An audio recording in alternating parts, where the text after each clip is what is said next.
वह पाइप के सहारे ऊपर चढ़ा और उसका ढक्कन खोला, लेकिन सामने का नजारा देखकर उसके होश उड़ गए। ये कोई जमीन के नीचे बनी जेल नहीं थी, चारों तरफ सिर्फ अंतहीन समुद्र था। तब उसे समझ आया कि पूरी जेल एक बहुत बड़े जहाज पर बनी हुई है। अब भागना तो दूर, उसे यह भी नहीं पता था कि वह दुनिया के किस हिस्से में है। ऊपर लगातार गार्ड घूम रहे थे, इसलिए ज्यादा देर रुकना भी मुमकिन नहीं था। आखिर उसे वापस लौटना पड़ा, लेकिन नीचे उतरते समय एक और मुसीबत आ गई। पानी के पाइप का ढक्कन अचानक बंद हो गया, पानी का बहाव भी बदल गया। रे किसी तरह आखिरी पल में अपनी कोठरी में वापस आ गया, लेकिन इस छोटी सी गलती ने हॉब्स को शक में डाल दिया। जांच करते हुए उसे फर्श पर लगी कील दिखाई दी। वह मुस्कुराया और बोला, लगता है कोई कैदी बहुत बेचैन है। फिर उसने अपने बॉस को खबर दी। वह था विक्टर, जो इस पूरी जेल का असली मालिक था। उसकी योजना साफ थी, अगर दुनिया का सबसे बड़ा जेल एक्सपर्ट भी यहाँ से नहीं भाग पाया तो निवेशकों का भरोसा और बढ़ जाएगा और उसे करोड़ों का फायदा होगा। इसलिए हॉब्स को साफ आदेश था कि रे किसी भी हालत में इस जेल से जिंदा बाहर नहीं निकलना चाहिए। इसके बाद रे पर जुल्म और बढ़ा दिए गए। जब भी वह सोने की कोशिश करता, गार्ड शीशे पर डंडे मारकर उसे जगा देते। अगर वह बेहोश हो जाता तो उसे फिर पीटकर होश में लाया जाता। उसने इस दौरान हर गार्ड की ड्यूटी और उनकी आदतें याद कर ली। अब उसे सिर्फ एक चीज जाननी थी, वह आखिर है कहाँ। इसलिए उसने एमिल से कहा कि वह उसे हल्का सा घायल कर दे। योजना काम कर गई। रे को इलाज के लिए डॉक्टर के पास ले जाया गया। वह डॉक्टर से मेडिकल बातों के बहाने जानकारी निकालने की कोशिश करने लगा, लेकिन डॉक्टर कुछ नहीं बोला। वह हॉब्स से इतना डरता था कि सच बताने की हिम्मत नहीं कर सका। अब रे को दूसरी योजना बनानी पड़ी। उसने कहा कि उसकी आंखों की रोशनी कमजोर हो गई है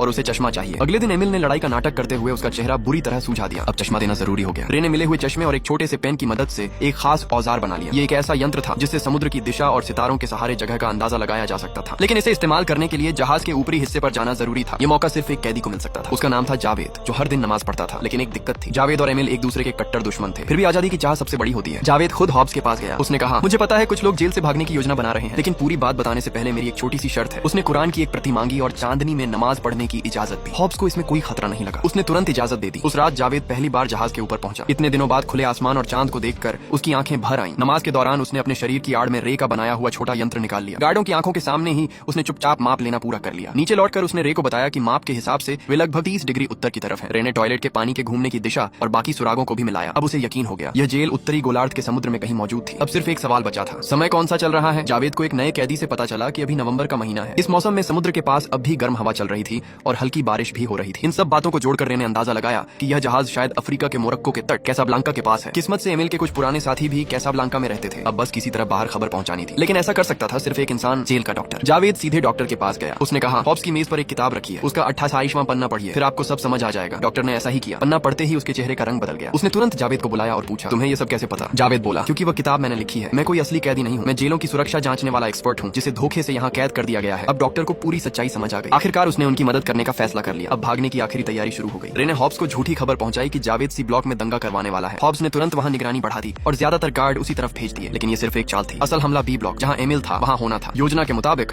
जावेद ने कैदियों के बीच लड़ाई शुरू करवा दी। पूरी जेल में अफरा तफरी मच गई। इधर बी ब्लॉक लगभग खाली हो चुका था। रे और उसके साथियों ने बचे हुए गार्डों को काबू कर लिया और उनके हथियार छीन लिए। उसी समय डॉक्टर ने बाहर एक गुप्त ईमेल भी भेज दिया। वह मदद का संदेश था। अब हॉब्स को समझ आया कि उसके साथ धोखा हो गया है, लेकिन तब तक बहुत देर हो चुकी थी। रे, एमिल और जावेद फायर एग्जिट की तरफ भाग चुके थे। वे डेक तक पहुंचने ही वाले थे कि हॉब्स ने पूरे जहाज का इमरजेंसी लॉकडाउन चालू कर दिया। सारे दरवाजे अपने आप बंद हो गए। अब बाहर निकलने का सिर्फ एक तरीका बचा था, बिजली बंद करना। रे ने कहा, हम अलग अलग चलते हैं। उसने एमिल से कहा कि वह जावेद को लेकर डेक तक पहुंचे और खुद बिजली बंद करने निकल पड़ा। अगर बिजली बंद हो जाती तो दरवाजे सिर्फ 5 सेकंड के लिए खुलते। उन्हें उसी समय बाहर निकलना था। योजना शुरू हुई, लेकिन तभी जावेद को गोली लग गई। उसे समझ आ गया कि अब वह नहीं बच पाएगा। इधर रे बिजली वाले कमरे तक पहुंच गया और तुरंत मुख्य बिजली बंद कर दी। एक पल में पूरी जेल अंधेरे में डूब गई। दरवाजे खुल गए। एमिल भागकर डेक पर पहुंच गया। उसी समय बचाव के लिए हेलीकॉप्टर भी आ चुका था, लेकिन एमिल अकेले नहीं जाना चाहता था। रे अभी तक नहीं पहुंचा था, इसलिए उसने भारी मशीन गन उठाई और गार्डों पर लगातार गोलियां चलाने लगा। उधर रे ने अपनी दूसरी योजना शुरू कर दी। बिजली वापस आने से पहले पानी की सफाई वाली टंकी चालू हो गई। रे उसी तेज पानी के बहाव के साथ बहता हुआ सीधे समुद्र में निकल गया। कुछ देर बाद एमिल ने समुद्र में एक आदमी को तैरते देखा। वह रे था। उसने तुरंत हेलीकॉप्टर को नीचे उतरने का इशारा किया। रे रस्सी पकड़कर ऊपर चढ़ने ही वाला था कि हॉब्स भी डेक पर पहुंच गया। उसने रे पर गोलियां चलानी शुरू कर दी। तभी एमिल ने अपनी पिस्तौल रे की तरफ फेंकी। रे ने हवा में ही पिस्तौल पकड़ ली। उसने मुड़कर निशाना लगाया और गोली चला दी। गोली हॉब्स के पीछे रखे तेल के ड्रम में लगी। तेल फैल गया और अगले ही पल जबरदस्त धमाका हुआ। रे और एमिल सुरक्षित हेलीकॉप्टर में बैठकर किनारे पहुंच गए। किनारे पर कोई उनका इंतजार कर रहा था। रे ने जैसे ही उस लड़की को देखा, वह उसे पहचान गया। वही लड़की जिसने यह मिशन दिया था। तब सच सामने आया, वह एमिल की बेटी थी। उसने ही रे को इस मिशन पर भेजा था ताकि अपने पिता को उस नरक जैसी जेल से छुड़ा सके।